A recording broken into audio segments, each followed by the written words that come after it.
Hello YouTube, thought I'd do a quick video here. I figured since I had this mini PC on the bench, I just got done shooting that other video, how to use this to set up the my interface board. Thought I'd quickly take this thing apart. I want to check it out, see how good how well it's made. And so far, I'm liking it. Once you remove the circuit board, as you can see, I do have a good heat sink. I have a fan, which I did hear the fan kick on and off. So that's good. So that's really good to know, because some of these mini PCs do not have a fan. Those have a heat sink. And I like a fan on there. Another thing that I found interesting, this manufacturer did, is that the Wi-Fi, built-in Wi-Fi, they have a separate antenna, which is kind of neat because, and I don't know if I can show you this, it's going to be difficult. They have it taped to the top of the case here. You can kind of see that gray wire? And there's one here, there's like a pad here, and there's another one over there on the other side. That's the Wi-Fi antenna. Now what I'm going to do here is, I'm going to go ahead and set this kind of kittywampus here, but that plugs into right here. So a guy could, and I've seen those connectors before, and I can't remember the name of them, but they're quite common. You can unplug this antenna and buy a connector that has a SMA at the end of it, plug it in, and then maybe perhaps you'd have to drill a hole if you want to use an external Wi-Fi antenna. But this one that's built in is pretty decent. I mean, usually, like I said, they don't usually have it coming off. I've seen it where they just have the Wi-Fi card. That's it, no antenna. But they went, right there's one, and right here's another one, right down there. So that's pretty good. That's pretty impressive. So I like that. The battery here is for the BIOS. That's what the battery is for, to keep your BIOS settings when it's unplugged. You know, that's what the batteries are for.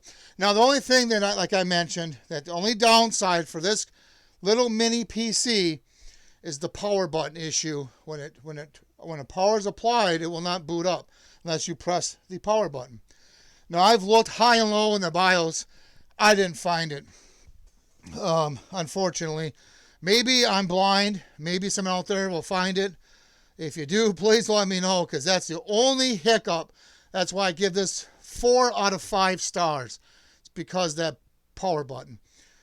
Also, too, if you look here, I don't know if you can read this. This right here is the hard drive. And it looks like, now I didn't look this up, but it looks like you probably can replace this. You pull out a screw, this plugs in. This is 128 gig. And how do I know that? Well, because there's a sticker on it that says 128 gig. So I'll bet you, if I scan that QR code on there, I'll bet you could probably upgrade this. I don't know why you would need to, especially if you're going to use it for a repeater computer. You don't need a lot of space, but looks like it's a possibility is what I guess that's what I'm trying to say. So that's kind of good to know on that. Yeah, like I said, this model has 6 gigs of RAM, 128 gig hard drive space, comes with Windows 11 Pro, 4 USB ports, Bluetooth, 2 HDMI outputs, built-in Wi-Fi, obviously, and a CAD5 connector, an Ethernet connector. This is, like I said in my other video, I searched out a model that had these. I wanted to make it kind of comparable to the Raspberry Pi. What I mean by that is for hookups. And this has just as many hookups, if not more, because I have dual, you can run dual monitors on this. This has got dual HDMI outputs. This has a little bit more hookups than Raspberry Pi 3B Plus. That's kind of why I searched this one out. I like the Ethernet cable. If your Wi-Fi goes bad or something happens, no big deal. You can plug in an Ethernet cable. So I'll post a link to this seller. At the time of making this video, the price was $90 plus tax. I think he had free shipping. And that's cheap for a computer.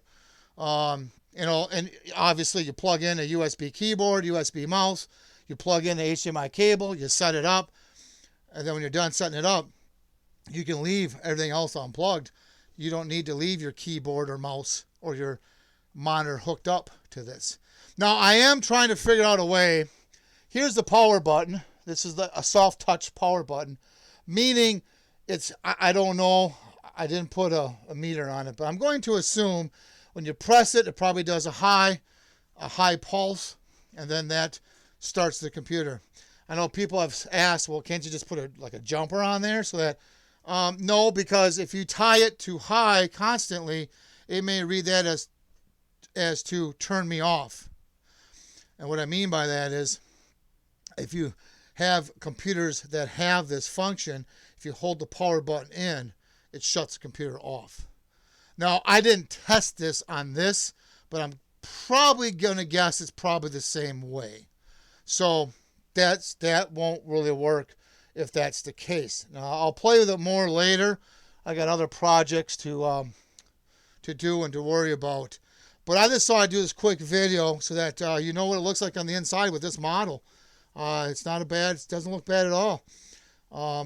My tester is running it, he had it out in the cold. It's been working great, he said, with his interface board. No issues. And I'll hook this up eventually to my repeater system once I get to that point. Like I say, I got other projects I'm working on.